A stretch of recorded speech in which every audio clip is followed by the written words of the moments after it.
Women's day, తర్వాత women's, స్త్రీలు లేకపోతే ఏమి లేదంట.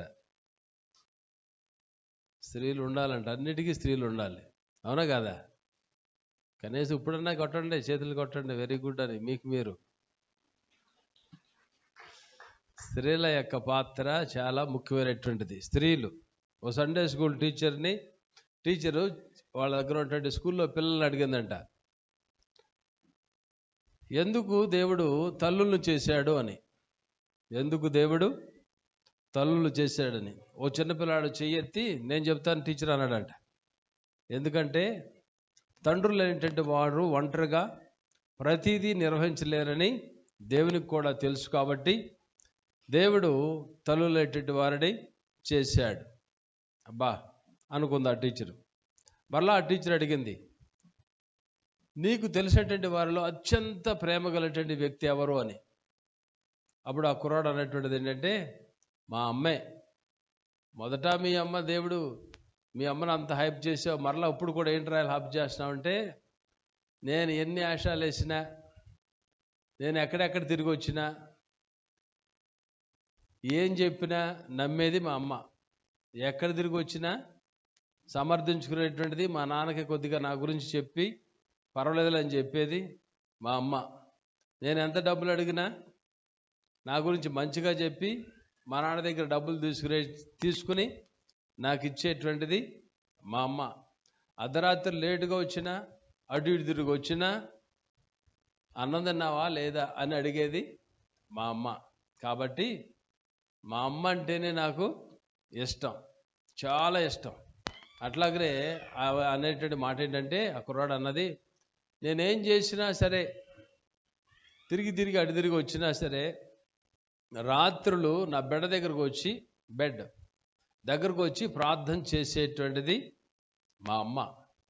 కాబట్టి మా అమ్మ అంటేనే నాకు చాలా ఇష్టం.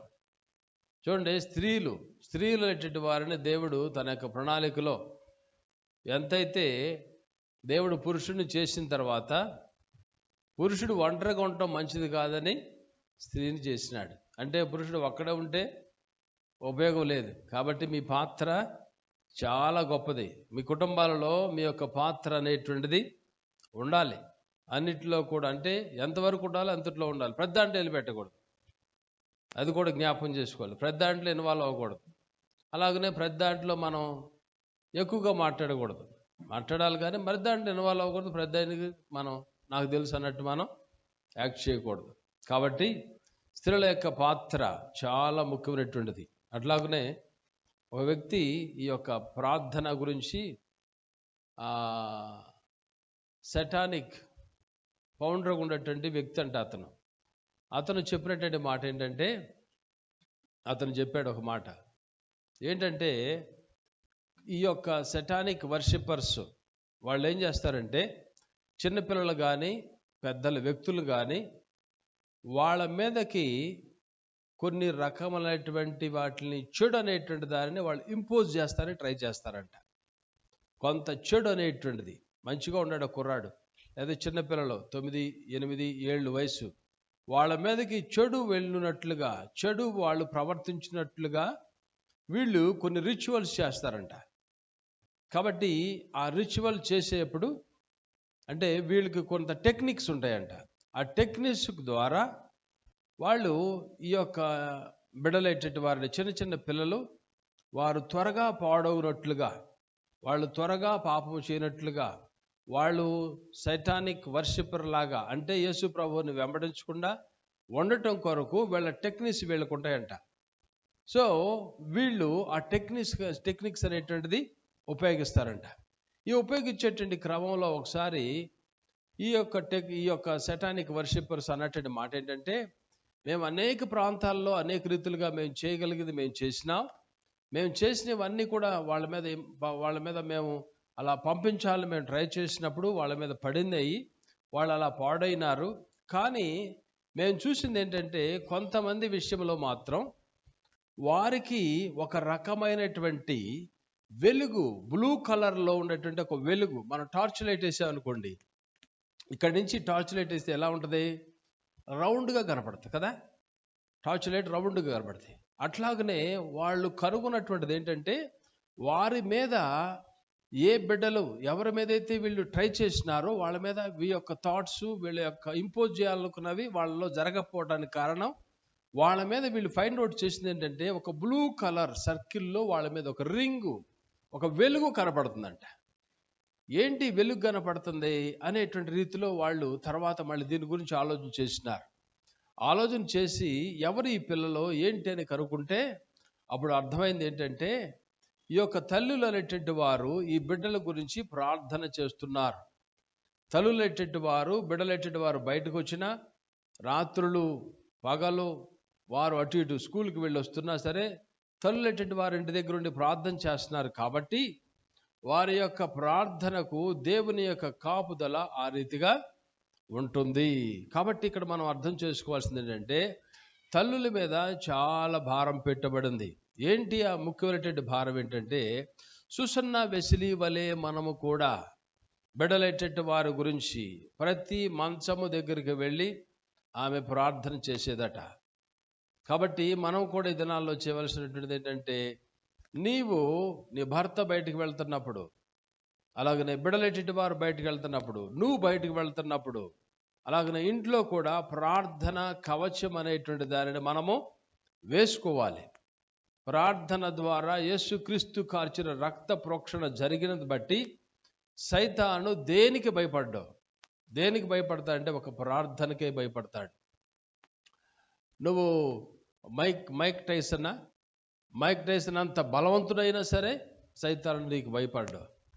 నువ్వు 90 ఏళ్ల వృద్ధుడు అయినా నీకు భయపడతాడు. ఎప్పుడు? నీలో మోకాళ్ళ జీవితము ఉన్నట్లయితే. కాబట్టి స్త్రీల యొక్క పాత్ర చాలా ముఖ్యమైనటువంటిది.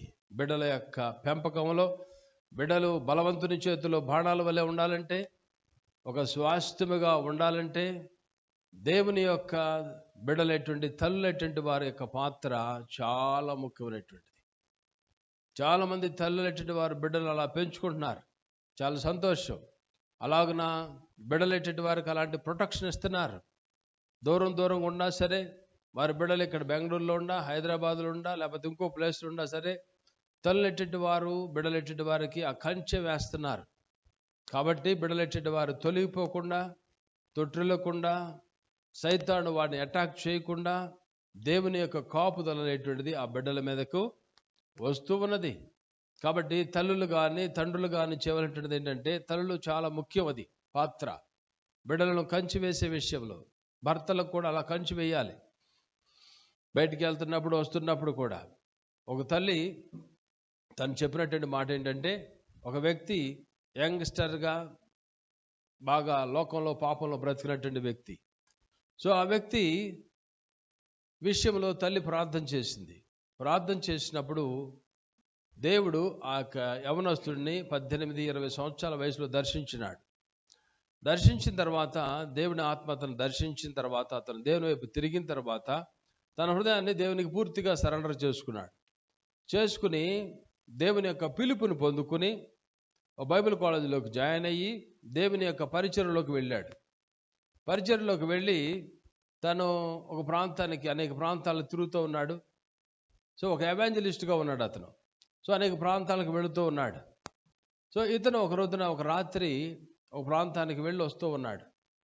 తన కారులో డ్రైవ్ చేసుకుంటూ వస్తూ ఉన్నప్పుడు క్రమంలో అలా వస్తూ ఉన్నప్పుడు ఆ లేట్ అయిన నైట్ బట్టి తనకు కొద్దిగా నిద్ర వచ్చింది. ఆ నిద్రలో కళ్ళు మూసుకుని అలాగ డ్రైవ్ చేస్తున్నాడు. ఆ డ్రైవ్ చేసే టైంలో ఏం జరిగిందంటే, అతను ఎక్కడైతే నిద్ర కళ్ళు మూసుకుని అలా డ్రైవ్ అవుట్ చేస్తూ ఉన్నాడో ఆ ప్లేస్లోనే ఒక వంతెన వచ్చింది. ఆ వంతెన వచ్చేపాటికి కళ్ళు అలా మూసుకుని ఉన్నాడు. కారు అలా ఎక్కేసింది వంతెన మీద. వంతెన అలాగ పైకి ఎక్కేసేసి అదే స్పీడ్లో అతను వంతెనని తెలుసుంటే స్లో చేసుకుని వెళ్ళేవాడు. వంతెనని తెలియదు, కళ్ళు మూసుకునే ఉన్నాడు, డ్రైవ్ చేస్తూ ఉన్నాడు. ఆ కారు ఏమైపోయిందంటే వంతెన మీదకి ఎక్కేసేసి ఇలాగ పైకి వెళ్ళి అలా డామ్మని కింద పడింది. అంతే కదా, ఆ స్పీడ్లో ఏమవుతుంది, తర్వాత ఇలా కిందకి వెళ్ళిపోతుంది. డామ్మని కింద పడిపోయిన తర్వాత దాని చక్రాలు అలా ఊడిపోయినాయి. అప్పుడు మనాడికి మెలకు వచ్చింది. మెలకు వచ్చిన తర్వాత ఆ కారుని అక్కడ సైడ్ని లాగిచ్చేసేసి ఆ రాత్రి అతను ఒక 2 గంటలు తేడాలు ఇంటికి వెళ్ళాడు. ఇంటికి వెళ్ళిన తర్వాత ఆ తల్లి నిద్రపోతూ ఉంది. నిద్రపోతున్న తల్లి తలుపు కొట్టేపాటికి ఇతను కొట్టాడు. తల్లి లేచి తలుపు తీసింది. తీసి, ఏంటి ఎలా ఉన్నావు, ఇప్పుడు దాకా పట్టింది ఏంటి అన్న. ఇప్పుడు దాకా నీకోసం నేను నిద్రపోతా ఉన్నాను, 10 గంటలు నిద్రపోయాను. కరెక్ట్గా ఒక 2.5 గంటల క్రితం నిద్రపోతున్నటువంటి నాకు దేవుడు నన్ను లేపి ప్రార్థన చేయమన్నాడు నీ గురించి. నువ్వు క్షేమంగానే వచ్చావా అని అడిగిందంట. అప్పుడు ఆ కుమారుడు చెప్పాడంట, లేదమ్మా, నేను క్షేమంగానే వచ్చానంటే నీ ప్రార్థన వలనే. ఆ టైంలో ఎగ్జాక్ట్గా నేను డ్రైవ్ చేసుకొచ్చేటటువంటి టైంలో కండుకి కొద్దిగా కునుకు పడింది. కునుకు పడటం వల్ల అదే స్పీడ్లో వెళ్తాను. ఆ బ్రిడ్జ్ మీద నుంచి కారు అలాగున కింద పడింది. కేవలము నువ్వు చేసేటువంటి ప్రార్థన బట్టే ఇప్పుడు నేను ఇంటికి చేరగలిగినాను. భక్తి చేసేటువంటి తల్లుల యొక్క పాత్ర బిడ్డల విషయంలో చాలా ఉంటుంది. యవన కాలం నుంచి, చిన్న బిడ్డల నుంచి యవనస్తులు పెద్ద అయిన తర్వాత వరకు కూడా మనం బ్రతికున్నంత కాలము మన బిడ్డల గురించి అలా ప్రార్థన చేయాలి. దేవుని యొక్క కంచిగా కవచముగా అది మన బిడ్డలేటి వారు నేర్చుకోవాలి. నువ్వు ఎలా ప్రార్థన చేస్తున్నావు నీ బిడ్డలకు, నీ బిడ్డలేటి వారు అలా నేర్చుకోవాలి. వారి బిడ్డల గురించి అలా ప్రార్థన చేసేటువంటి ప్రార్థనా వీరులుగా వాళ్ళు తయారవ్వాలి. కాబట్టి తల్లుల యొక్క పాత్ర ప్రార్థించే విషయంలో చాలా ఎక్కువగా కనపడుతుంది. బైబిల్ గ్రంథంలో మనం చూసినట్లయితే ప్రియమైన వాళ్ళారా, అనేకమైనటువంటి గొప్ప స్త్రీలు ఉంటారు. మీకు తెలుసు, చాలామంది స్త్రీలు ఉన్నారు. వాళ్ళు గొప్ప అంటానికి వాళ్ళ వెనకాల కొన్ని స్టోరీస్ నడిచినాయి కదా. వీళ్ళు గొప్ప అని మనం చెప్పడానికి వాళ్ళ వెనకాల కొన్ని స్టోరీస్ నడిచినాయి. ఆ స్టోరీస్ని బట్టి వాళ్ళ గొప్పవారు అవటాన్ని బట్టి ఫైనల్గా వాళ్ళ ఇచ్చేటువంటి కంక్లూజన్ ఒక్కొక్క స్త్రీ ఒక్కొక్క స్టేట్మెంట్ వస్తుంది. బైబిల్ గ్రంథంలోంచి మనం కొంతమంది చూసినట్లయితే సారా మాట్లాడుతుంది. సారా మాట్లాడుతూ తను చెప్పేటువంటిది ఏంటంటే, దేవునికి అసాధ్యమైనటువంటిది ఏది కూడా లేదు. Nothing is too hard for God. తన జీవితంలో ఆ కథ జరిగింది కాబట్టి అంత వయసులో శరీరము ఉడికిపోయినటువంటి తర్వాత కూడా గర్భవతిగా తను అయింది. కేవలము తను తర్వాత ఫైనల్గా ఇచ్చేటువంటిది ఏంటంటే, దేవునికి అసాధ్యమైనటువంటిది ఏది కూడా లేదు. అలాగనే సారా తర్వాత మనం చూస్తాం. సారాకు అంటే ఏమంటారు, హాగర్ని సారాకు వాళ్ళిద్దరికి ఏమవుతుంది, దాసి ఉన్నటువంటి హాగర్ కూడా తను అనేటువంటి మాట ఏంటంటే, అరణ్యములో కూడా దేవుడు నా కేకను విన్నాడు. నేను అరణ్యములో ఉన్నప్పుడు కూడా నా కేకను వినినటువంటి వాడు నా దేవుడు. నా కేకకు ఆ టైంలో నాకు జవాబు ఇచ్చినటువంటి వాడు దేవుడు. Even in the wilderness God is still there and God is still answers my prayer. అరణ్యంలో నేనున్నా సరే నా దేవుడు నన్ను విడిచిపెట్టేటువంటి వాడు కాదు. అలాగనే రాహాబ్ అంటది.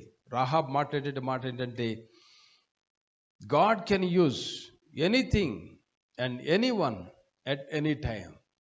God can use anything anyone at any time. తను అనేటువంటి మాట, ఏ టైంలో అయినా సరే ఎవరినైనా దేవుడు వాడుకోగలడు. ఏ టైంలో అయినా సరే, ఈవెన్ దో నేను ఒక వేశ్యను అయినా సరే దేవుడు నన్ను వాడుకోవాల్సిన రీతిలో వాడుకున్నాడు. దేవుని బిడ్డలెట్టిన వారిని రక్షించే విషయంలో నన్ను వాడుకున్నాడు. నా కుటుంబాన్ని నేను రక్షించే విషయంలో దేవుడు నన్ను వాడుకున్నాడు. So God can use anything, any time, any one at any time. కాబట్టి దేవునికి అసాధ్యమైనటువంటిది ఏది కూడా లేదు. హన్నా అంటది, ఏమంటది హన్నా, నా దేవుడు నా ప్రార్థన ఆలకించినాడు. My God answered my prayer. దేవుడు నా ప్రార్థన ఆలకించినాడు. దేవుడు నా ప్రార్థన ఆలకించేటటువంటి వాడు. మనం కూడా నేర్చుకోవాల్సినటువంటి విషయం ఏంటంటే, మనం nothing is too hard to God. దేవునికి అసాధ్యమైనటువంటిది ఏది కూడా లేదు. నేను ఎక్కడున్నా సరే, దావీదు అంటాడు కదా, నేను పైనున్నా, అగాధములో ఉన్నా, భూమి మీద ఉన్నా, నీ ఆత్మ నన్ను విడవదు, నీవు నా తోడుగా ఉంటావు అనేటువంటి రీతిలో, even though in the wilderness God answers my prayer. నీవు ఎలాంటి కష్ట సమయంలో ఉన్నా సరే, హాగరును బట్టి మనం నేర్చుకోవాల్సింది ఏంటంటే, ఎంత కష్టములున్నా, ఎంత అరణ్య వేదనల రోధనలో ఉన్నా సరే, ఆ టైంలో మనం ప్రభు వైపు తిరిగి ప్రార్థన చేస్తే అక్కడ కూడా దేవుడు ద్వారాలు తెరిచేటట్టు వాడు. రూత్ అనేటువంటి, హన్నా అనేటువంటి మాట, గాడ్ ఆన్సర్స్ మై ప్రేయర్. అందరూ అనుకున్నారు నేను పనికిరానని, నాకు బిడ్డలు కలగరని, కానీ దేవుడు నా ప్రార్థన విన్నాడు. రూత్ విషయంలో చూస్తాం, దేవుడు ముగిసింది అనే వరకు అది ముగియదు. It is not over until God says it is over. అనుకున్నారు జనాలందరూ మా పని అయిపోయిందని, నయోమి పని అయిపోయింది అనుకున్నారు, రూత్ పని అయిపోయింది అనుకున్నారు. రూత్ యొక్క తోడుకోడల పేరేంటి? ఓర్ఫా. ఓర్ఫా పని అయిపోయింది అన్నారు, కానీ ఓర్ఫా అక్కడ ఆగిపోయింది.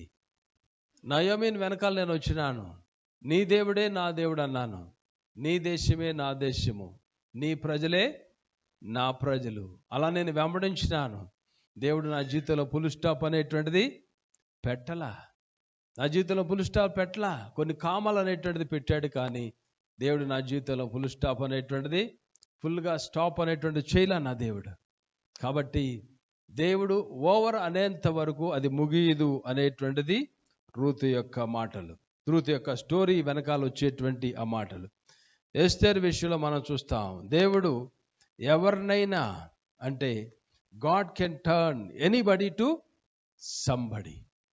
దేవుడు ఎవరినైనా ఒక వ్యక్తిగా దేవుడు చేయగలడు. ఎనీవన్ కెన్ డూ సంబడి అంటే ఎన్నికలేటువంటి వారిని దేవుడు గొప్పవారిగా దేవుడు చేసేటట్టు వాడు, బలహీనటువంటి వారిని దేవుడు బలాఢ్యులుగా దేవుడు చేసేటట్టు వాడు. ఏమి లేదు, ఇవన్నా ఈమె వల్ల ఏమి వేస్ట్ ఫెలో అన్నటువంటి వారిని కూడా దేవుడు ఒక ఉన్నతమైనటువంటి మెట్టులో దేవుడు పెట్టేటట్టు వాడు. ఎస్తేరు తల్లిదండ్రులు లేరు, పినతండ్రి దగ్గర పెరిగింది, ఒక ఆర్ఫన్గా తనుంది, కానీ చివరికి దేవుడు ఆమెను ఏం చేసినాడు? ఒక రాణిగా చేసినాడు. ఎందుకు చేసినాడు? ఆమె ద్వారా యూదులైనటువంటి వారిని రక్షించడం కోసం. అందుకనే మొన్న అన్నటువంటి మాటలు, చాలామంది వచ్చినటువంటి మాటలు ఏంటంటే, ఆ దినం పూరీం పండగ, ఆ దినం జరిగినటువంటిది మొర్దెకై, అలాగనే హామాను విషయంలో, హామాను మొర్దెకైని వేటాడినాడు, మొర్దెకైని ఆ ఉరికమ్మ ఎక్కించాలని చూసినాడు, కానీ చివరికి మొర్దెకై కాదు ఎక్కింది, హామానే మొర్దెకై ప్లేస్లో ఎక్కినాడు. అలాగనే ఆ పాలస్తీనా పారసీక దేశమైనటువంటి ఆ ప్లేస్లో మొన్న జరిగినటువంటి వాటికి కూడా చాలామంది రాసినటువంటి కామెంట్స్ అదే. ఆ దినము ఎవరైతే యూదులైనటువంటి వారిని చంపాలనుకున్నారో ఆ వ్యక్తే ఉరికమ్మము ఎక్కినాడు. ఇప్పుడు కూడా యూదులైనటువంటి ఇశ్రాయేలులను చంపాలని, మ్యాప్లో లేకుండా చేయాలని చూస్తున్నటువంటి ఆ వ్యక్తిని దేవుడు అలాగున దించివేసినాడు. God can do anyone into somebody. దేవుడు చేసేటటువంటి వాడు, దేవునికి అసాధ్యమైనటువంటిది ఏది కూడా లేదు. ఎలిజబెత్ విషయంలో మనం చూస్తాం, నువ్వు గొప్పవారిని గర్భం నుంచి పుట్టించగలవు. గొప్పవారిని నువ్వు ఎంత ఎన్నిక లేకపోయినా సరే నీ గర్భంలో నుంచి దేవుడు గొప్పవారిని పుట్టించగలడు. ఎలిజబెత్ విషయంలో మనం చూస్తున్నాం, ఎలిజబెత్ అనేటువంటి మాట, you can carry and give birth to great man. ఎంత గొప్పవారికైనా సరే నువ్వు నథింగ్ అయినా సరే దేవుడు ఇచ్చేటట్టు వాడు. అలాగనే మరియా అనేటువంటి మాటలు ఏంటంటే, let it be unto your according to your word, నీ మాట సిద్ధించునుగాక. మరి అనేటువంటిది, అందుకనే యేసుక్రీస్తు ప్రభువారు ఆమె గర్భము ద్వారా ఈ లోకానికి వచ్చినారు. ఫైనల్గా మనం చూసినట్టయితే ఎలీషా యొక్క శిష్యుడుగా ఉన్నటువంటి వ్యక్తి యొక్క భార్య తను అనేటువంటి మాట మనం చూస్తాం. తన స్టోరీ వెనకాల వచ్చేటువంటి మాట ఏంటంటే, my God shall supply all my needs according to his will. ఆయన చిత్తానుసారముగా నా దేవుడు నాకున్నటువంటి కష్టములో నుంచి, బాధల్లో నుంచి, అప్పుల్లో నుంచి, అన్నిటి నుంచి కూడా నా దేవుడు నన్ను విడిపించగలడు. దేవునికి అసాధ్యమైనటువంటిది ఏది కూడా లేదు. భయంకరమైన సిచ్యువేషన్లో ఉంది. అప్పుడు వాళ్ళు తన కుమారులు తీసుకువెళ్ళిపోయేటువంటి టైం వచ్చేసింది. వాళ్ళు వచ్చి తీసుకెళ్ళిపోతామంటున్నారు. అలాంటి టైంలో ఎలీషా రావటం, తన యొక్క భర్త చనిపోయినాడు, బట్ తన భర్త ఎలీషాకు ఒక శిష్యుడిగా ఉన్నాడు కాబట్టి ఆ వ్యక్తి చేసేటువంటి భక్తిని బట్టి ఎలీషా అక్కడ రావటం, ఎలీషాతో ఆమె మాట్లాడటం, ఎలీషా ఆమెతో మాట్లాడటం, అక్కడ కూడా జరిగినటువంటి విషయాన్ని మనం చూస్తాం. ఆమెతో అతను అన్నటువంటి మాట ఏంటంటే, నీ దగ్గర ఏముంది? ఒక జార్ ఆఫ్ ఆయిల్ ఉంది. ఆయన అన్నటువంటి మాట ఏంటంటే, నువ్వు లోనకు వెళ్ళి తలుపు వేసుకో, ఆ జారు నువ్వేం చేయి, పిలిచి లోనకి వెళ్ళి తలుపు వేసుకున్న తర్వాతే నీకు ఫిల్లింగ్ అనేటువంటిది జరుగుతుంది. నీ జీవితంలో కూడా యేసువారు చెప్పినటువంటి మాట, నీ గదిలోకి వెళ్ళు, తలుపు వేసుకో, దేవుని తట్టు తిరుగు, నీ సమస్యను ప్రభు దగ్గర చెప్పు, దేవుని సన్నిధిలో కృమ్మరించు, కన్నీరు కార్చు, మొరపెట్టు. అడిగిన దానికంటే, ఊహించిన దానికంటే అత్యధికముగా దేవుడు మనకి అనుగ్రహిస్తాడు. గదిలోకి వెళ్ళాలి. కూతుతూ మంత్రం ప్రార్థనల వల్ల నువ్వు భక్తిపరురాలుగా, భక్తుడిగా నువ్వు ఉండలేవు. ఏదో 5 నిమిషాలు ప్రార్థన, 10 నిమిషాలు ప్రార్థన, ఇంట్లోంచి బయటికి వెళ్ళేటప్పుడు ప్రార్థన, ఇంట్లోకి వచ్చిన తర్వాత ప్రార్థన, చెప్పులు వేసుకునే ముందు ప్రార్థన, చెప్పులు తీసిన తర్వాత ప్రార్థన. ఈ ప్రార్థనతో నువ్వు మంచి క్రైస్తవుడిగా నువ్వు తయారవ్వలేవు. గదిలోకి వెళ్ళాలి, తలుపు వేసుకోవాలి, ఒంటరిగా ప్రభు సన్నిధిలో నువ్వు నీ హృదయాన్ని నువ్వు కృమ్మరించుకోవాలి, నీ స్థితిని ప్రభుతో చెప్పాలి, నీ యొక్క పాప జీవితాన్ని ప్రభుతో నువ్వు చెప్పాలి, దాన్ని ప్రభు దగ్గర వదిలిపెట్టాలి, కృమ్మరించాలి, విడిపించుకో. దాని నుంచి నేను బయటకు వస్తాను ప్రభువా, ఇది జలగలగ నన్ను పట్టేసుకుంది ప్రభువా, జిగటగల దొంగ ఊబిలో నేను చిక్కబడినాను ప్రభువా, నన్ను మీరు విడిపించండి ప్రభువా అని ప్రభు దగ్గర ప్రార్థన చేస్తే నీకు ఆ పాపం నుంచి దేవుడు నిన్ను బయటకు తీసుకొస్తాడు, నీ ప్రార్థనలకు జవాబులు ఇస్తాడు. జలగా పట్టినటువంటి ఆ పాపం నుంచి బయటకు రాకుండా నువ్వు ఎన్ని తలుపులు వేసుకుని ప్రార్థన చేసినా సరే దేవుని యొక్క కార్యాలు జరగవు. ఎందుకంటే నీకును నీ దేవునికి నీకు మధ్యన నీ పాపము అడ్డుగా ఉంది. పాపము పెట్టుకుని హృదయంలో నువ్వు ప్రార్థన చేస్తే పాపమును దాచుకున్నటువంటి వాడు వర్ధిల్లాడు. దేవుడు నీ ప్రార్థనకు జవాబులు ఇవ్వడం. కాబట్టి నేర్చుకోవాల్సినటువంటిది ఏంటంటే, ప్రభు సన్నిధిలోకి వెళ్ళు. నీకు ఏమన్నట్టు నీ జీవితంలో ఉంటే ఏ స్వభావం అయినా సరే, ఎలాంటి పాపమైనా సరే, ఎలాంటి అపవిత్రత అయినా సరే నీకు తెలుసు. నీ హృదయంలో ఎవరి మీద ఆయాసం ఉంది, నీ హృదయంలో ఎవరి మీద బాధ ఉంది, నీ హృదయంలో ఎవరి మీద కక్ష అనేటువంటిది ఉంది. ఇంకా నువ్వు అబద్ధాలు ఆడుతున్నావు, ఇంకా నువ్వు మోసాలు చేస్తున్నావు, చిన్న విషయాల్లో నీకు కానటువంటి దాని మీద నువ్వు ఆశపడుతున్నావు, నీకు కానటువంటి వస్తువుని నువ్వు ఇంట్లో తెచ్చుకుంటున్నావు, నీకు కానటువంటి వ్యక్తిని, కానటువంటి వస్తువును నువ్వు టచ్ చేస్తున్నావు. వాటన్నిటి నుంచి నీకు విడుదల రావాలి. నేను అభిచారం చేయట్లేదు, నేను ఎవరిని కత్తితో పొడవట్లేదు, ఎవరిని పొడవలేదు, ఇవి కాదు. అబద్ధమైన పాపమే. పెన్సిల్ దొంగతనమైనా అది అబద్ధం ఉంటుంది, దొంగతనం ఉంటుంది. అలాగనే సూటిపోటి మాటలు మాట్లాడటం కూడా పాపం. అది చేయవలసినటువంటి చేయకుండా ఉండటం కూడా పాపమే. ప్రిమిట్ వల్ల వీటిని మనం బయటికి తీసి గదిలోకి వెళ్ళి ఫస్ట్ వీటిని క్రమరించుకోవాలి. నీ హృదయాన్ని ప్రభు సన్నిధిలో క్రమరించాలి, నీ స్థితిని ప్రభు సన్నిధిలో చెప్పాలి. తలుపులు వేసుకుని ప్రభు వైపు తిరిగి నీ జీవితాన్ని ఫ్రమ్ ద బిగినింగ్, నీకు వచ్చిన దగ్గర నుంచి ఎక్కడెక్కడ నువ్వు జారిపోయినావు, ఏ పాపంలో నువ్వు పడిపోయినావు, ఏ అపవిత్రలో నువ్వు చిక్కబడినావు, ఎన్ని కుటుంబాలను పాడు చేశావు, ఎవరిని వెనకాల నువ్వు చెడు మాటలు మాట్లాడినావు, అభ్యంతరగలటువంటి మాటలు ఎవరి విషయంలో నువ్వు మాట్లాడినావు, ఎవరు నువ్వు దూషించినావు, ఎవరి విషయంలో నువ్వు అబద్ధాలు మాట్లాడినావు, ఎవరి విషయంలో నువ్వు ఆ చెడు మాటలు మాట్లాడినావు, ఎవరి విషయంలో నువ్వు అనుకున్నటువంటి మాటలు మాట్లాడినావు, ఎవరి విషయంలో ఎవరిని నువ్వు ఎగతాళి చేసేటువంటి వాడుగా ఉన్నావు. ఇవన్నీ కూడా చిన్న అనుకుంటాం మనం. ప్రిమిట్ బ్రదరా, దట్ ఇట్ సెల్ఫ్ ఈజ్ అడ్డుబండ. అదొక బండ లాంటిది. ఆ పాపం అనేటువంటిది దేవునికి నీకును మధ్య అడ్డుగాది ఉండిపోతుంది. కాబట్టి దేవుని బిడ్డలేటువంటి మనం చేయవలసినటువంటిది ఏంటంటే, దేవుని సన్నిధిలోకి వెళ్ళి హృదయాన్ని మనము విప్పాలి. విప్పకుండా నువ్వేం చేసినా దానివల్ల ఉపయోగం లేదు. ముడిగానే ఉండి, ఆ మూట ముడుగు ఉండి ఎంత కొమ్మనిచ్చినా ఆ ముడి ఓడదీయాలి.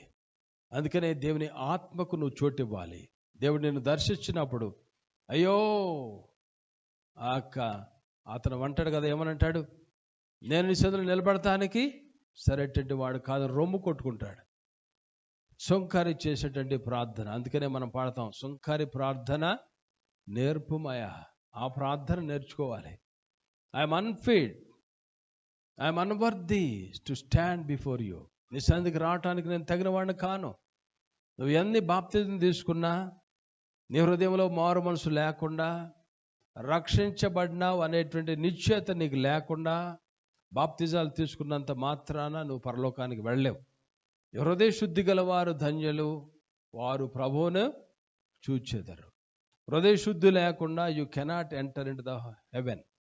Without holiness no man shall see the Lord. పరిశుద్ధత లేకుండా ఎవరును ప్రభువును చూడలేరు. నీ జీవితంలో ఎక్కడ అపవిత్రత ఉంది? నీ జీవితంలో ఎక్కడ అపరిశుద్ధత కనబడుతుంది? నీ పెదవుల్లోనా, చేతులోనా, నీ శరీర భాగాల్లోనా ఎక్కడ అపవిత్రత అనేటువంటిది ఉంది? దాన్ని మనం తీసేసుకోవాలి. ప్రభు దగ్గరికి వెళ్ళి ఒప్పుకోవాలి. ప్రభు రెడీగా ఉంటాడు, కడగటానికి సిద్ధంగా ఉన్నాడు. నీ కొరకు ఆయన 2000 సంవత్సరాల క్రితం ఈ లోకానికి వచ్చినాడు.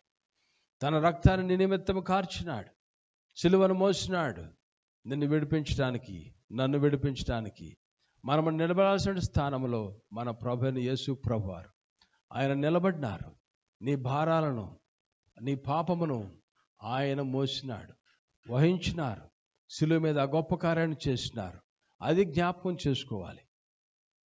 మారు మనసు పొందినటువంటి నీవు, రక్షించబడినటువంటి జాబితాలు ఉన్నటువంటి నీవు, బాప్తిజం తీసుకున్నటువంటి నీవు, ఈ క్రమంలో మారు మనసు, రక్షణ నిశ్చయిత, కొంతకాలం తర్వాత బాప్తిజం రావాలి. ఈ క్రమం అనేటువంటిది ఉండాలి మనకి. ఎట్ ఏ టైం నువ్వు బాప్తిజం చూసుకున్నావంటే అప్పటి నుంచి నీ హృదయాన్ని అప్పుడు సరెండర్ అయిపోయి, పాపము లేకుండా నువ్వు బాప్తిజం తీసుకుని, యేసు ప్రభువుని సురక్షణ తెచ్చుకుని నువ్వు బాప్తిజం తీసుకుంటే వెరీ గుడ్. అంటే ప్రభు దగ్గర నీ హృదయాన్ని కడిగేసేసుకుని, నేను తప్పు చేశాను. జక్కయ్య అలా తప్పు చేసినాడు, సమరయ స్త్రీ అలా తప్పు చేసింది. ఆ తప్పులను దేవుని దగ్గరికి వెళ్ళి ఒప్పుకుంది సమరయ స్త్రీ. దేవుడు చెప్పినాడు, నీకు ఎంతమంది కనపడుతున్నారు?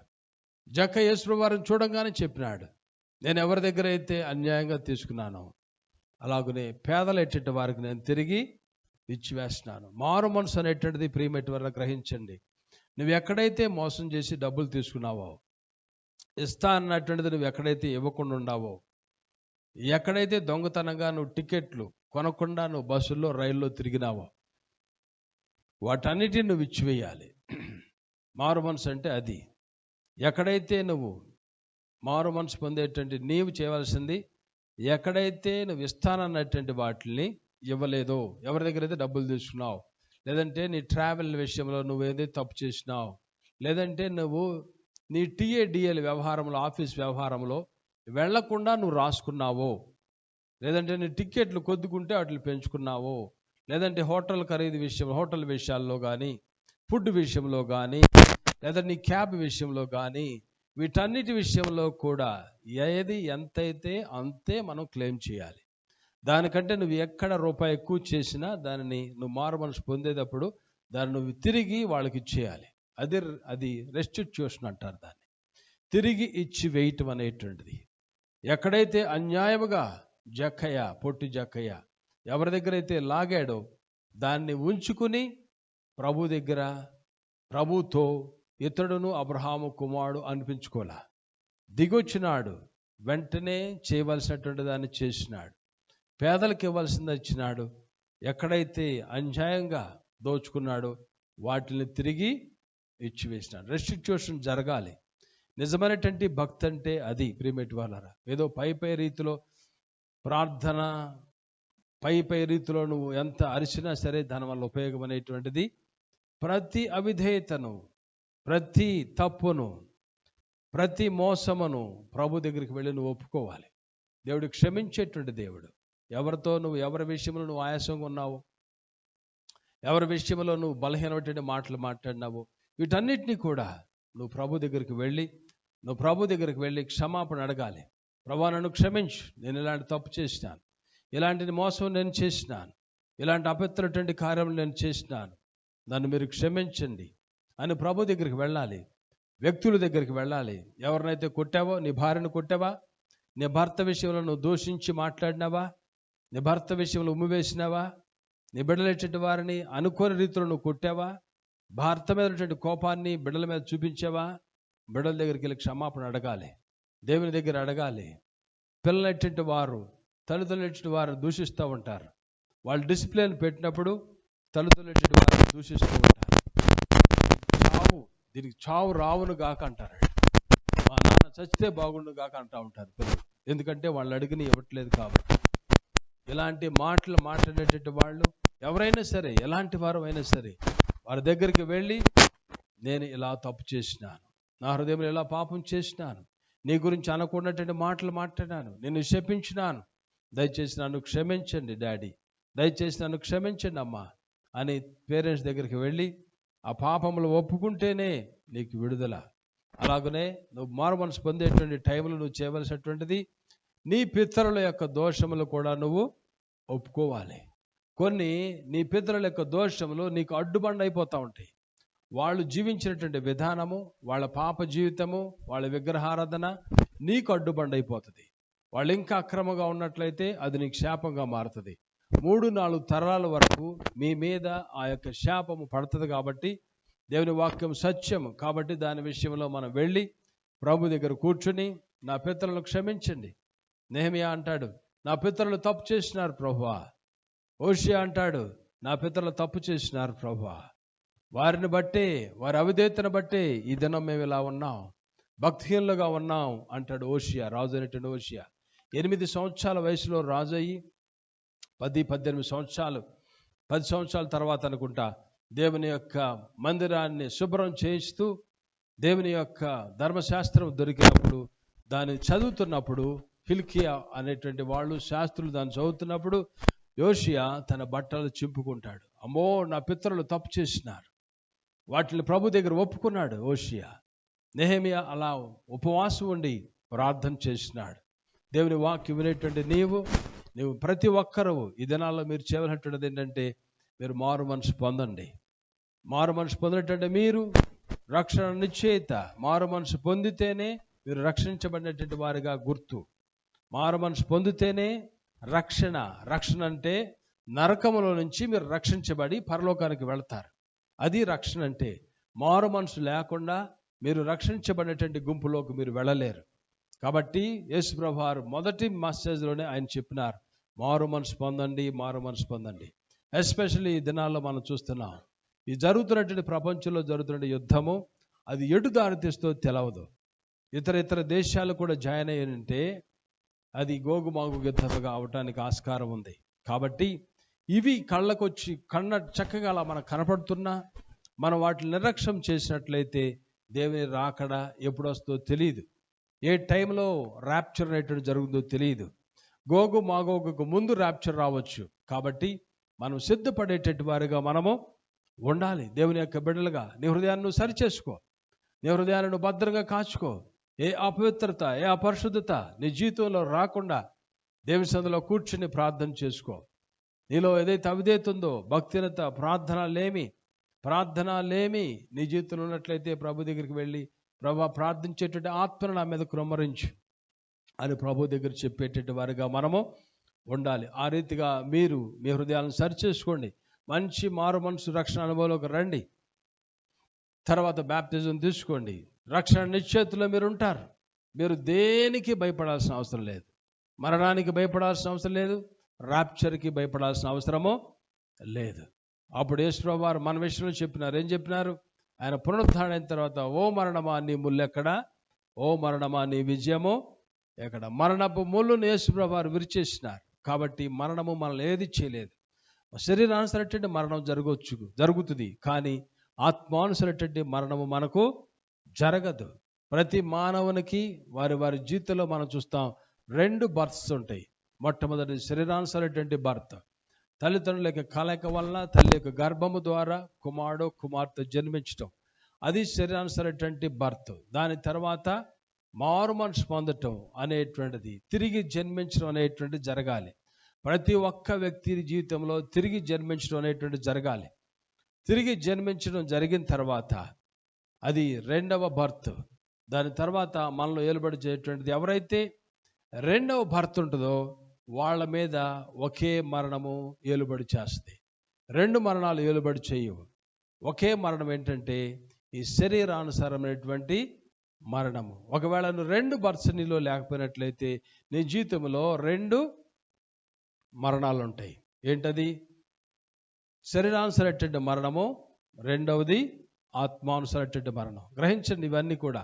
కాబట్టి దేవుని బిడ్డలుగా మనందరం కూడా ఈ దినాలలో మారు మనసు పొందేవారికి ఉండాలి, రక్షణ జాబితాల్లో ఉండాలి. ప్రభువుని అడగండి, ప్రభు సన్నిధిలో కూర్చోండి. మారు మనసు పొందినటువంటి నీవు నీ హృదయ స్థితిని ప్రభు దగ్గర కడుక్కోవాలి. నువ్వు ఎలా ఉన్నావో తెలుసుకో. ఒకసారి ప్రభు దగ్గర కూర్చుని నీ స్థితి ఎలా ఉన్నదో అడుగు. ప్రభు నేను ఎలాగున్నాను అని అడుగు. నీకు ఆయాస్కరముగా నా జీవితంలో ఏమైనా ఉన్నదా?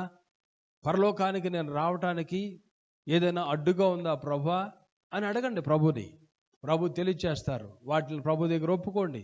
అప్పుడు మీకు డైరెక్ట్గా పరలోకానికి యాక్సెస్ అనేటువంటిది ఉంటుంది. లేకపోయినట్టయితే ఒక్క అవిధేయత చాలు, ఒక్క బలహీనత చాలు, ఒక భక్తిహీనత చాలు, ఒక పాపము మనం లాగేస్తుంది అంతే. సైతానుడు వచ్చి మన నిమిత్తము నిలబడతాడు అక్కడ. ప్రభా వీడు ఈ పని చేశాడు కదా, వీడు పరలోకానికి ఎలా వెళ్తాడు? వ్యాజ్యం వేస్తాడు అక్కడ. వీడు ఈ తప్పు చేశాడు కదా, ఈ అమ్మాయితో కనెక్షన్లో ఉన్నాడు కదా, ఈ అబ్బాయితో ఈ అమ్మాయి తిరుగుతుంది కదా, ఇతరులో వ్యభిచార పాపం ఉంది కదా, ఇతరులో దొంగతనం ఉంది కదా, ఇతరులో మోసం ఉంది కదా. ప్రభా మరి ఎంత భక్తి చేసినా సరే ఈ పాపం వెలుబడి చేస్తుంది కదా, పరలోకానికి ఎలా వస్తాడు అని అడగటానికి ఆస్కారం ఉంటుంది. దేవునికి తెలుసు, దేవుడు న్యాయవంతుడు. కానీ మన మీద సైతానుడికి అవకాశం లేకుండా మన హృదయాలను మనం పూర్తిగా కడుక్కునేటట్టు వారుగా మనం ఉండాలి. కాబట్టి ఈ దినాల్లో ప్రియమైన వాళ్ళారా, ఏ ఒక్క వ్యక్తి కూడా ఈ సీజన్లో, లెంట్ సీజన్, దేశప్రభువారు మన కొరకై ఈ లోకానికి వచ్చి ఆయన చేసేటువంటి కార్యాన్ని మనం జ్ఞాపకం చేసుకుంటూ ఈ దినాల్లో మనం గ్రహించాల్సినటువంటి విషయాలు ఏంటంటే, ప్రతి ఒక్కరము కూడా మనము లోబడి రిపెంట్ అయ్యి పశ్చాత్తాపడి దేవుని బిడ్డలుగా మనము అడుగులు వేయాలి. ఈ టైంలో మీరు ఉపవాసం ఉంటే ఉండండి, ప్రార్థన చేయండి. దినాలు దేవుని సన్నిధిలో మీ టైము దేవునితో ఎక్కువ గడపండి. ప్రభు చేసేటువంటి దానిని అంతటినీ కూడా యెషయా గ్రంథములో మనం చూస్తాం. 51వ అధ్యాయంలోనైనా వదకు తేబడినటువంటి గొర్రె పిల్ల వలె బొచ్చు కత్తిరించిన వాని యొద్ద మౌనంగా ఉన్నట్లు ఆయన మన కొరకు అలాగున ఉన్నాడు. దేవుడు మన కొరకు చేసేటువంటి దానిని బైబిల్లో దేవుని వాక్యాలు మీరు చదవండి. ప్రభువారిని నిమిత్తం ఏం చేశారు అనేటువంటిది గ్రహించండి. యేసయ్య ఆ టైంలో, చివరి టైంలో, ఆ టైంలో ఏమేమి చేసినారు, ఎలాగున సిలువను మోసే టైంలో. కాబట్టి ఇవన్నీ కూడా మనం జ్ఞాపకం చేసుకొని ప్రభువారి యొక్క గాయాలను మరలా రేపేటటువంటి వారుగా ఉండకుండా, ప్రభువును దుఃఖపరిచే వారిగా ఉండకుండా మన హృదయాలను ప్రభు తట్టు తిప్పి ఈ దినాల్లో మనం ప్రార్థన చేసుకునేటట్టు వారిగా మనం ఉందాం. ఈ లెంట్ సీజన్లో మరి ఈ ఉమెన్స్ డేలు బట్టి మనం కొంత వాళ్ళు లెంట్ సీజన్ బట్టి ఉమెన్స్ ఏమేం చేసినారు అంటే, యేసుక్రీస్తు ప్రభువారి విషయంలో ఉమెన్స్ యొక్క పాత్ర అనేటువంటిది మనం చూసినట్లయితే వారి యొక్క త్యాగము, వారి యొక్క ధైర్యము, వారి జీవితంలో జరిగినటువంటి పశ్చాత్తాపము, వారి యొక్క భక్తి అనేటువంటి దాన్ని మనం చూడవచ్చు. మొట్టమొదటిగా మనం చూసినట్లయితే కొంతమంది 2-3 గురించి, మనం 4 గురించి మాట్లాడుకుందాం. అంటే వాళ్ళ పర్సనల్గా టాపిక్ కాదు, బట్ వాళ్ళు చేసేటువంటి కార్యము. మార్క్స్ వార్త 14వ అధ్యాయంలో మనం చూసినట్లయితే, మీరు దేవుని యొక్క వాక్యంలో మీరు చూడండి. మార్క్స్ వార్త 14వ అధ్యాయం చదవమ్మా.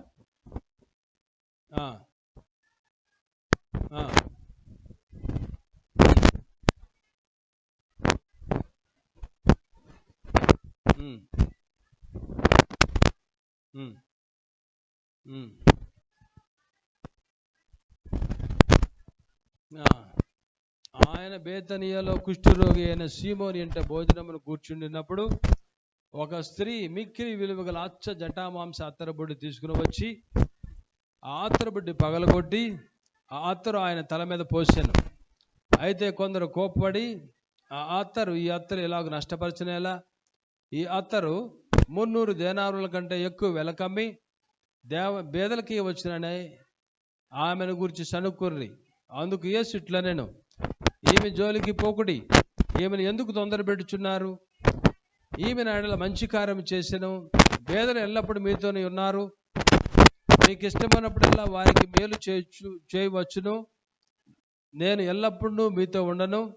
ఈమె తన శక్తి కొలదికి నా భూస్థాపన నిమిత్తము నా శరీరం ముందుగా అభిషేకించిన సర్వలోకంలో ఎక్కడి సువార్త ప్రకటింపబడినో అక్కడ ఈమె చేసినదియు జ్ఞాపకార్థముగా ప్రశంపబడిని మీతో నిశ్చయముగా చెప్పుచున్నాను. చూడండి, ఇక్కడ మిక్కిలి విలువ కలిగినటువంటి జటామాంస అత్తర బుడ్డి అదంట. దాని వెల ఒక మంచి జాబ్ చేసేటువంటి వ్యక్తి యొక్క ఒక సంవత్సరము సంపాదన అవుతుందంట.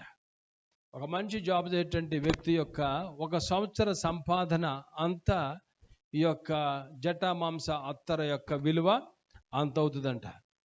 ఆ అత్తర బుడ్డిని తీసుకొచ్చి ఆమె ఏం చేసింది, ఆయన తల మీద అది పోసింది. దాన్ని తీసివేసి ఓపెన్ చేసేసి ఆయన నెత్తి మీద నుంచి అలాగున పోసివేసేసింది. చూడండి, ఆమె ఎంతగా దేవుణ్ణి ప్రేమించింది, దేవుని ఎంతగా ప్రేమించింది. చూడండి, పక్కనటువంటి వాళ్ళు ఏమంటున్నారు, ఎందుకు ఇలా వేస్ట్ చేస్తున్నావు నువ్వు, ఇలాగ నష్టపరచని ఎలా, ఇది అమ్మేసేసి బెదలకి ఇచ్చేస్తే ఎంతకి ఇవ్వచ్చు, 300 దేనారముల కంటే ఎక్కువ వెలకమ్మి బేదలకు ఇవ్వచ్చు అనేటువంటి రీతిలో వాళ్ళు సణుక్కున్నటువంటి వారుగా ఉన్నారు. అంటే ఇక్కడ మనం చూసినట్లయితే ప్రియపెట్టువారా, వాళ్ళు అన్నటువంటి మాట, అప్పుడు దేవుడు వారి గురించి అన్నటువంటి మాట ఏంటి, బేదలు ఎప్పుడు మీతోనే ఉంటారయా, కానీ నేను మాత్రము దొరకను అన్నటువంటి రీతిలో ఆయన చెప్తున్నారు. అప్పుడు తను అన్నటువంటి మాట ఏంటంటే, ఈమె తన శక్తి కొలది చేసి నా భూస్థాపన నిమిత్తము నా శరీరమును ముందుగా, అది ఇంపార్టెంట్ థింగ్.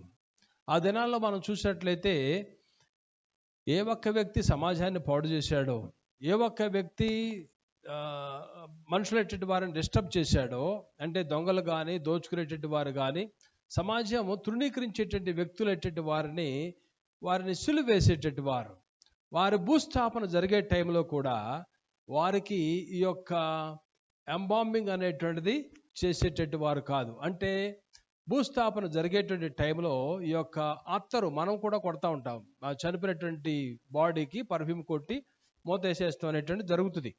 సో అది ఒక రకమైనటువంటి ఆ పాడు అవ్వకుండా ఉండటమో లేకపోతే అత్తరు రాస్తాం అనేటువంటి జరుగుతూ ఉంటుంది. అంటే ఎవరైతే సమాజాన్ని పాడు చేశారో, క్రిమినల్స్ యాక్టివిటీస్ ఎవరైతే చేసినారో అలాంటి వారికి ఈ కార్యక్రమం అనేటువంటిది జరగదు. దేవుడు కూడా, యేసుక్రీస్తు ప్రభు వారికి కూడా ఆ సమాధి కార్యక్రమం విషయంలో మనం చూస్తాం, ఇవి ఏమీ కూడా జరగలేదు ఆయనకి. కాబట్టి అందుకని యేసు ప్రభు వారు అంటున్నారు, ఆమె నా భూస్థాపన నిమిత్తము నా శరీరమును ముందుగానే అభిషేకించింది. భవిష్యత్తులో ఇది జరగదనేటువంటి దేవునికి తెలుసు. ఎందుకంటే ఆ టైంలో అందుకనే వాళ్ళు మగ్దలేనే మరియా వాళ్ళు దేవుని దగ్గరికి వెళ్తారు పొద్దున్నే, ఈ సుగంధ ద్రవ్యాలన్నీ కూడా తీసుకుని వెళతారు అక్కడికి కదా. దానికి అంటే ఇవన్నీ జరగవు కాబట్టి ముందుగానే ఈమె ఈ గొప్ప కార్యం అనేటువంటిది నా పట్ల చేసింది. చూడండి, ఇక్కడ మనం ఈ కార్యం చేసింది కాబట్టి ఎక్కడైతే సువార్త ప్రపంచమంతా ప్రకటిస్తారో అక్కడ ఈమె పేరు మారుమోగుతుంది అనేటువంటిది, ఈమె చేసిన కార్యము అంత గొప్ప కార్యము, అందరూ తెలుసుకోవాలి ఈమె చేసినటువంటి కార్యము అనేటువంటి రీతిలో యేసుక్రీస్తు ప్రభువారు చెబుతున్నారు. ఇక్కడ మనం అప్లికేషన్ మనం ఏం చేస్తుంది ఏంటంటే, మనము దేవుని నిజంగా మనం ప్రేమించినట్లయితే దేవునికి ఇచ్చే విషయంలో ప్రియమెట్టి వల్లరా దేవునికి ఇస్తూ ఉంటాం. కొన్నిసార్లు 4 పిల్లలు అనుకోండి, దేవుడు వాక్యానుసారంగా ఏం చెప్పినారు, first born belongs to me అంటారు. మొదటగా పుట్టేటటువంటి వాళ్ళు నా బిడ్డలు, దేవుని పని చేయాలి. వాళ్ళు స్త్రీ బాలురైనా బాలికలైనా సరే దేవుని పరిచర్య చేయాలి, దేవుని రాజ్యం కట్టాలి. కాబట్టి first born belongs to me, మొదటగా పుట్టేటటువంటి వాళ్ళు అర్పించాలి దేవునికి. చాలామంది ఏంటంటే 45 పిల్లలు ఉంటే వాళ్ళలో ఎవడైతే చక్కగా చదవడో, ఎవడైతే 10th క్లాస్ 3-4 సార్లు ఫెయిల్ అవుతాడో, ఏ క్యాండిడేట్ అయితే సరిగ్గా అంత యాక్టివ్గా ఉండడో డల్గా ఉంటాడో, అన్నీ అయిపోయిన తర్వాత వాళ్ళు అనేదంటే వీడిని సేవకు ఇచ్చేద్దామని అంటారు. అంటే పనికిరానటువంటి దానిని చూడండి, దేవునికి వాక్కులో కూడా మనం చూస్తాం. దేవునికి అర్పించేటటువంటి విషయంలో ఎలాంటిది అర్పణ చేయాలంట, మచ్చ లేనిది, ముడత లేనటువంటిది, కల్మషం లేనటువంటిది, ఒక ఏమంటారు దాన్ని, కన్ను గుడ్డిది కానీ కుంటిది కానీ ఇలాంటి వాటిని దేవునికి అర్పించే వారికి ఉండకూడదు. ది బెస్ట్ నువ్వు ఇచ్చేటటువంటి వాడవుగా నువ్వు ఉండాలి. దేవునికి ఇచ్చే విషయంలో ది బెస్ట్ ఇవ్వాలి మనం. దేవునికి ఇచ్చే విషయంలో ది బెస్ట్ ఇచ్చినట్లయితే ది బెస్ట్గా నిన్ను చేస్తాడు. దేవునికి ఇచ్చేటువంటి విషయంలో ప్రియమైన వారా, కుంటియి గుడ్డియి మెల్లయ్యే. కొంతమంది దేవుని సేవకులు ఎటువంటి వారికి వాడినటువంటి బట్టలు ఇస్తారట. వాడేసినటువంటి బట్టలు ఉంటాయి కదా, అవి ఇస్తారంట. ఎంత భయంకరం! ఎవరైనా దేవుని సేవకులకు వచ్చినటువంటి వారిని మనం we have to honour them. దేవుని సేవకులు ఎటువంటి వారికి మా బ్రదరు, నేను చాలా అంటే మా బ్రదరు ఆయన వైస్ ప్రెసిడెంట్గా ఉండేవాడు కదా, ఎప్పుడు ఒక 2 నెలల కంటే ఎక్కువ వేసుకునేవాడు కదా తన బట్టలు. 2 నెలలకే మార్చేస్తూ ఉండేవాడు. అన్నీ బ్రాండెడ్ హై లెవెల్లో ఉండేది. ఎందుకంటే మా రేంజ్లో తిరగాలి కాబట్టి మంచి బట్టలు వేసుకోవాలి. ఆయన ఏం చేసేవాడు, ఎప్పుడు వచ్చినా సరే మా విజయవాడ వచ్చే టైంలో ఒక సూట్ కేసు తెచ్చేసేవాడు. ఏంటి 2 నెలలు వేసేటువంటి బట్టలు నా ఇది ఆయనది దగ్గర సరిపోతాయి. సో ఆయన తెచ్చేసేవాడు. నేను చాలా చక్కగా ఎంజాయ్ చేసేవాడిని. నేను ఎప్పుడైతే ఇక్కడ సేవకు వచ్చినానో బెంగళూరు, ఇక్కడ వస్తూ ఆయన చేసిన పని ఏంటంటే అలాంటివి తెచ్చేవాడు, వాటితో పాటు కొత్త తెచ్చేవాడు.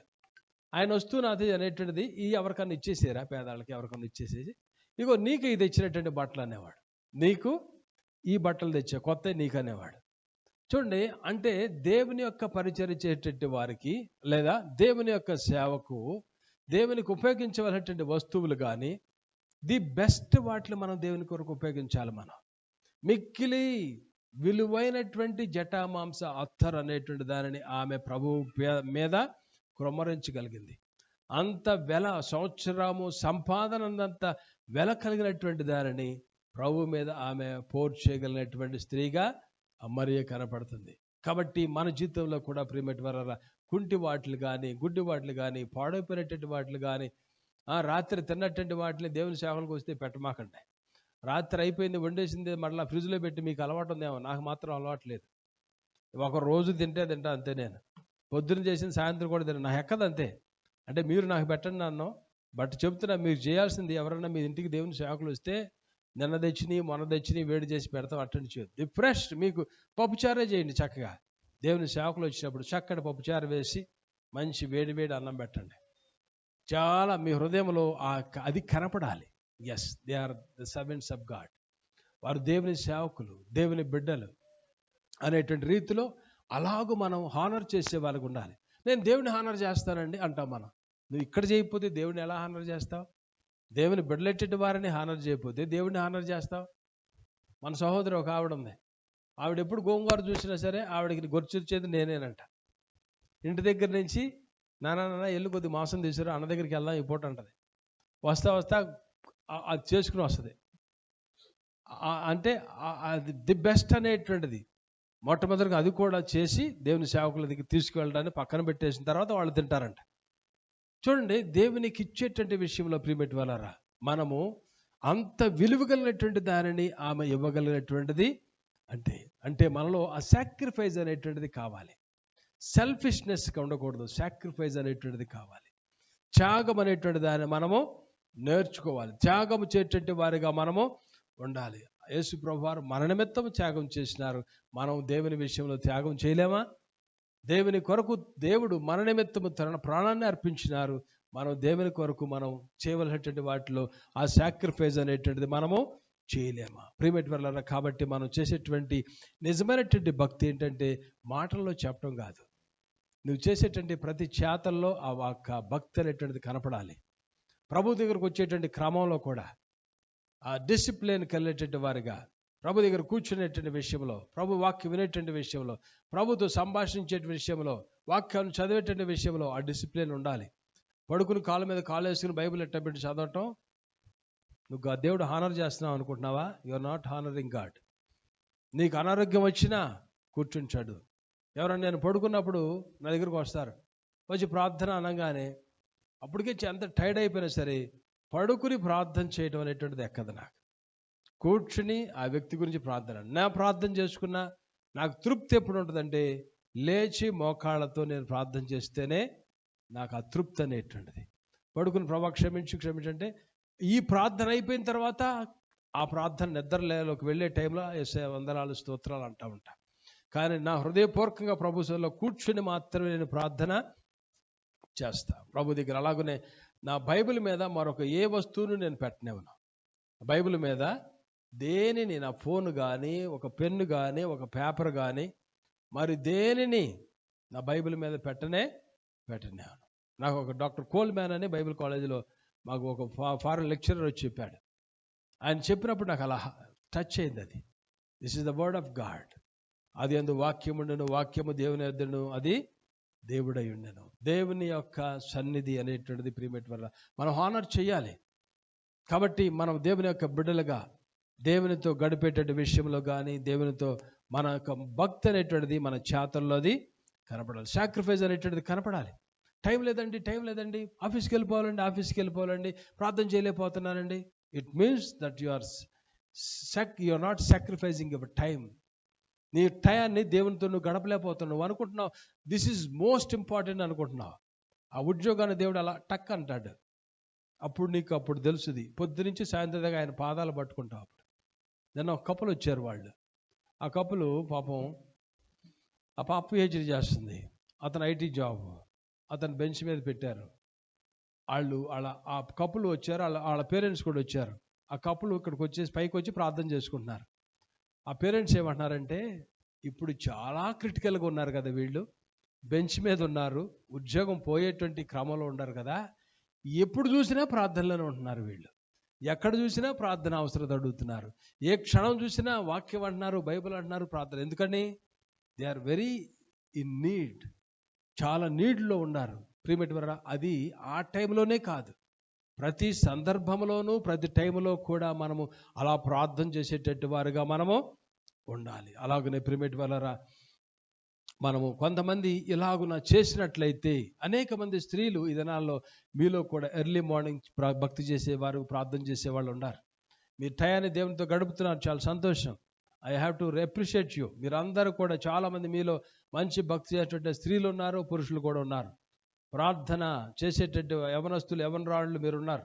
కాబట్టి దేవుడు మిమ్మల్ని మీ ప్రార్థనలకు జవాబులు ఇస్తారు. అలాగనే అలాంటి వారిని, భక్తి చేసేటటువంటి వారిని, ఈమె ఎక్కడైతే ఆ జటామాంస అత్తర్ అనేటువంటి దానిని దేవుని మీద పోరౌట్ చేయడానికి రెడీగా ఉందో, అప్పుడు సణుక్కునేటువంటి వారు, గొణుక్కునేటువంటి వారు అక్కడ ఉన్నారు. మనలో కూడా ప్రియమైన వాళ్ళరా, మనం ఆ పని చేస్తున్నప్పుడు, దేవునికి సాక్రిఫిషియల్గా మనం దేవుని కొరకు అడుగులు వేస్తున్నప్పుడు, దేవుని కొరకు కార్యాలు జరుగుతున్నప్పుడు చాలామంది క్రిటిసైజ్ చేసేవారు ఉంటారు, సణిగేవారు, గొణిగేవారు ఉంటారు. వాళ్ళకి దేవుని అంటే గ్రహింపు లేనటువంటి వారు గొణుగుతూ ఉంటారు. నీవు దేవునితో గడపడం, కొంతమంది భార్యల్ని, భర్తలు ఎట్టి వారు ఎప్పుడు అది గొణుగుతూ ఉంటావా అంటారు. కొంతమంది ఎప్పుడు అదే ప్రార్థన అంటూ ఉంటారు. తెలియదు వాళ్ళకి, భక్తి విలువ తెలియదు. నీ ప్రార్థన బట్టి ఆయన కంచి ఉందని తెలియదు, నీ ప్రార్థన బట్టి ఆయనకు జాబ్ ఉందని తెలియదు, నీ ప్రార్థన బట్టి, లేదంటే నీ భర్తను బట్టి నువ్వు ఎలా ఉంటున్నావు అనేటువంటిది నీకు తెలియదు, నీ భర్త భక్తిని బట్టి, నీ భక్త ప్రార్థన బట్టి నువ్వు ఎలా ఉంటున్నావు అనేటువంటిది లేదు. ఎప్పుడు కొంతమంది అనేటువంటిది ఏంటంటే, ఎప్పుడు చర్చికేనా, ఎప్పుడు చర్చిలో ఉండవేనా నీ పని, ఎప్పుడు చర్చి పనిలేనా నీకు, ఎప్పుడు ఇదే పనిలోనా, సేవ గురించి మాటలేనా, క్రిటిసైజ్ చేసేటట్టు వాళ్ళు ఉంటారు. చాలామంది సైతానుడి స్వభావం అది. దేవుని యొక్క రాజ్యాన్ని పాడు చేయడానికి సైతానుడు ఏర్పాటు చేస్తూ ఉంటాడు. అలాంటి వారందరూ కూడా సైతానుడి మిత్రులు. చాలా గమనించాలి. ఒకవేళ నువ్వు భక్తి చేసే దానివైనా సరే, నీ భర్త దేవుని సేవ విషయంలో అలా అడుగులు వేస్తున్నప్పుడు, దేవుని పనులు అలా అడుగులు వేస్తున్నప్పుడు, దేవునితో గడుపుతున్నప్పుడు, దేవుని యొక్క ఆ కార్యక్రమాలన్నింటిలో, చర్చ్ యాక్టివిటీస్లో ఉంటున్నప్పుడు నువ్వు అలాంటి రీతిలో మాట్లాడుతున్నావేమో, క్రిటిసైజ్ చేస్తున్నావేమో, ఒకసారి గమనించు. నువ్వు you are influenced by the evil. సైతానుడు యొక్క ఇన్ఫ్లుయెన్స్లో నువ్వు ఉన్నావు అనేటువంటి గ్రహింపును నువ్వు తెచ్చుకో. అలాంటి వారే, ఆ భర్తలే రోడ్డు మీద తిరిగితే వాళ్ళకి ప్రాబ్లం ఉండదు, ఆ భర్తలే రోడ్ల మీద అమ్మాయిలతో తిరిగితే అప్పుడు ప్రాబ్లం ఉండదు. అది తెలిసేదాకా ప్రాబ్లం ఉండదు. తెలిసిన తర్వాత, అమ్మో మావాడు ఇలా తిరిగేస్తున్నాడండి, అమ్మో మావాడు సిగరెట్లు లాగేస్తున్నాడండి, అమ్మో మావాడు ఏదండి, మావాడి గురించి ప్రార్థన చేయండి, మా ఆయన గురించి ప్రార్థన చేయండి, మా ఆయన మార్చుకోవాలండి, ఈ మాటలు. ఆ క్యాండిడేట్ మారిన తర్వాత, తన హృదయాన్ని దేవుని సమర్పించుకున్న తర్వాత, దేవుని బిడ్డగా అతను అడుగులు వేసిన తర్వాత, దేవుని కొరకు నేను జీవించాలంటే ఆశతో ముందు అడుగులు వేసినప్పుడు, మళ్ళీ అక్కడికి వెళ్ళడం సైతానుడికి ఇష్టం ఉండదు. దేవుని పని చేయటం సైతానుడికి ఇష్టం ఉండదు. మళ్ళీ అక్కడ నెపాలు మేపే వారు ఉంటారు. అంటే ఆవిడ గారు కానీ అతను కానీ ఎప్పుడు కూడా ఆమె పటం ముందు పెట్టుకుని, లేదంటే ఆ వ్యక్తిని ముందు పెట్టుకుని ఈయన అక్కడ మోకాళ్ళు వేసి కూర్చోవాలి. స్త్రీ కానీ పురుషుడు కానీ ఇది జరుగుతున్నటువంటిది. ప్రిమిట్ వల్ల first you have to give priority to God. మొట్టమొదటి ప్రయారిటీ దేవుడు, దాని తర్వాత నీ కుటుంబం ప్రయారిటీగా పెట్టుకోకూడదు. కొంతమంది వారి జీవితాలలో ఎక్కువగా దేవుని కంటే బిడ్డలు ప్రేమించే వాళ్ళు ఉంటారు, ఎక్కువగా భార్యలు ప్రేమించేవారు ఉంటారు, ఎక్కువగా భర్తలు ప్రేమించేవారు ఉంటారు. దేవుని కంటే కొన్నిసార్లు దేవుడు కట్ చేస్తాడు. జాగ్రత్త, చాలా జాగ్రత్తగా ఉండాలి. ప్రేమించే విషయంలో, హానర్ చేసే విషయంలో నీ ప్రేమ మొట్టమొదటి ఆజ్ఞ ఏంటి? నేను తప్ప మరొకళ్ళు నీకు ఉండకూడదు. ఆ విషయంలో నువ్వు క్రమం తప్పుతున్నావేమో, నష్టపోతావు. చాలా జాగ్రత్తగా గమనించుకోవాలి. కాబట్టి క్రిటిసైజ్ని బట్టి నీ భక్తులు నువ్వు వెనకాడుకునేటువంటిది వేయొద్దు. అలాగే యేసుప్రభువు వారు చెప్పేటువంటి మాట ఏంటంటే 14వ అధ్యాయం 9వ వచనం, సర్వలోకములో ఎక్కడ సువార్త ప్రకటింపబడనో అక్కడ ఈమె చేసింది జ్ఞాపకార్థంగా ప్రశంసించబడని మీతో నిత్యముగా. నీవు దేవుని కొరకు ఇలాంటి సాక్రిఫిషియల్ భక్తి చేస్తే దేవుడు నీ గురించి ప్రపంచమంతా కూడా చెప్తాడు.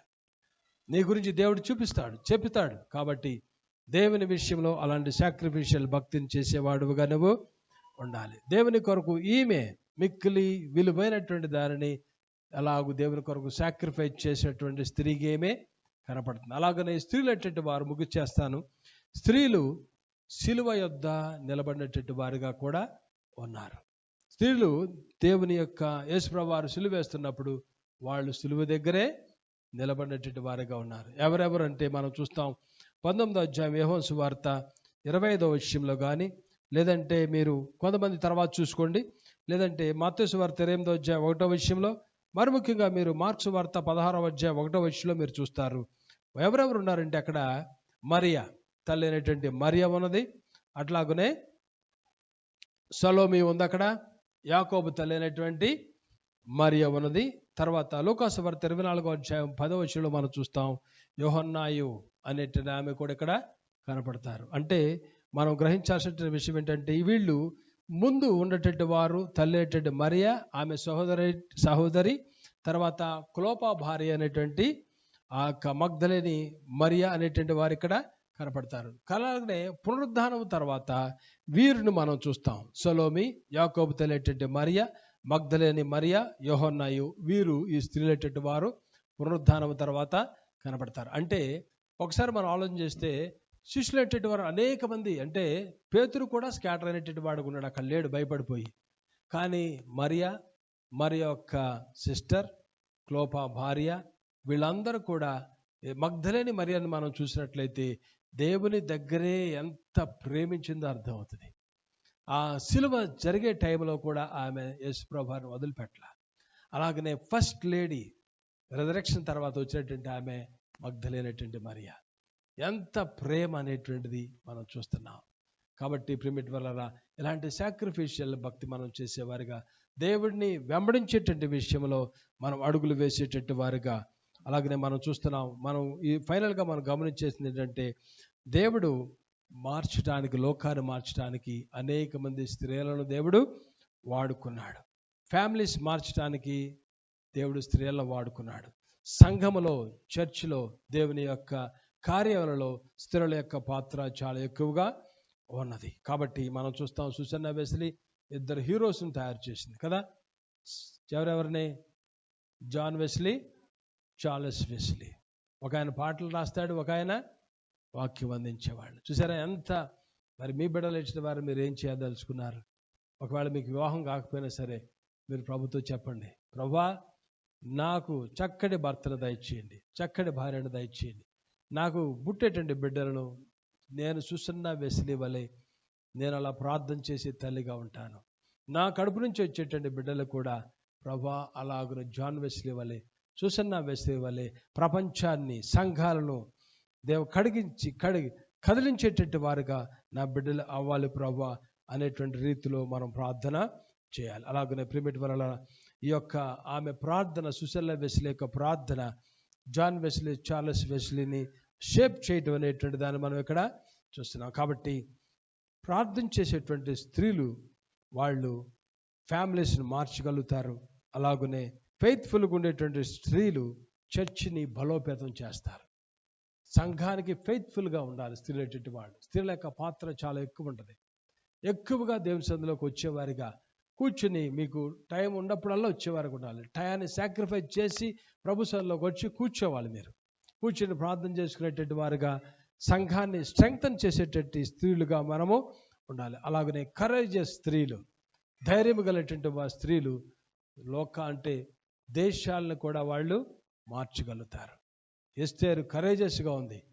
అది లేకపోతే దండం లేకపోయినట్లయితే తన జీవితం అక్కడే. కానీ ధైర్యంతో వెళ్ళింది కాబట్టి యూదులైనటువంటి వారందరికీ కూడా రక్షణ ఇవ్వగలిగింది. కాబట్టి ప్రియమైన వాళ్ళారా, ఈ ఉదయకాల సమయంలో దేవుని యొక్క వాక్యం వినేటువంటి మన అందరం కూడా గ్రహించాల్సిన విషయం ఏంటంటే, స్త్రీలు అలాగనే పురుషులైనటువంటి మనం అందరం కూడా దేవుని పని విషయంలో ఆ యొక్క ఆలోచన కలిగినటువంటి వారిగా, సాక్రిఫిషియల్ భక్తి చేసేటువంటి వారిగా, దేవునికి చేసే విషయంలో, దేవుని పని విషయంలో నమ్మకంగా అడుగులు వేసి మనం కదిలించే వారిగా ఉండాలి. లోకాన్ని కొద్దివైనా పర్వాలా, కొద్దిమంది అయినా పర్వాలా, మనం నమ్మకంగా కనుక మనం ప్రార్థన చేస్తే, ఒకవేళ నువ్వు అలసిపోయావు, బాగా అలసిపోయావు, అయినా నువ్వు ప్రార్థన నిర్లక్ష్య పెట్టకూడదు.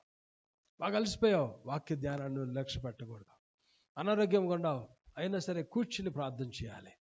అలాగనే వాక్యాన్ని చదవాలి. దేవునికి వాక్యం ఎముకల్లోకి, మూలుగులోకి శక్తినిస్తుంది.